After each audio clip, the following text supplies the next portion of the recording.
Greg was a police officer. We met in college at Syracuse University, and we just really kind of grew up together, and then I enticed him to move out to Minnesota after graduation. They got engaged on a snowmobile. They got married in February. They loved winter. They skied constantly. He was an excellent father. He was very caring. He was my best friend. He really, truly cared about people. I think that's what brought him to want to be a police officer. I first met Greg and Melissa about a dozen years ago. At that point, they were newly married, just starting out in their careers, and they just wanted to make sure in meeting with us that they had all their bases covered. We always went for our annual review and got the plan, and we would do what we were able to, and Joe provided good recommendations. Analyzing Greg's situation, he had already maxed out the amount of life insurance coverage that he could get through his employer, the Minneapolis Police Department. As we looked at what he wanted to do for his family, if something were to happen to him, we needed to add additional coverage on top of that. And we did that both through some term and through some permanent life insurance to get the full package that he had. He'd been treated for acid reflux for a couple of years. They did some tests and they decided something was wrong with his gallbladder. And so we were waiting for him to get in to go have his gallbladder removed. He was getting better, he was doing well, and then he started not feeling well again. He ended up in the hospital, and they took him in to do this upper endoscopy. And I remember he was like kind of coming to, and he's like, "It's really bad, I've got cancer, it's really bad." I'm like, "What are you talking about? You don't have cancer? Like, what do you mean it's really bad?"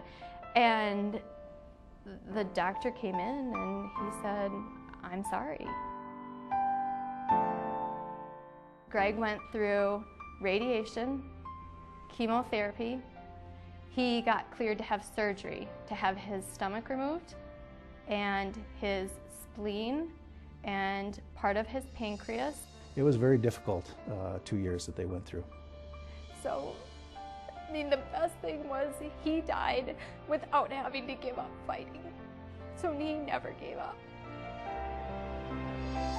As I sat in the back of the church at Greg's funeral, the only thing that broke the silence was the taps on the shoes of the honor guard as they wheeled in that flag-draped casket. And behind that casket was this young widow and these two young children. And it just struck me so profoundly because it reminded me so much of my own family. And I realized I was the only one that was going to be able to tell them that financially it was going to be all right.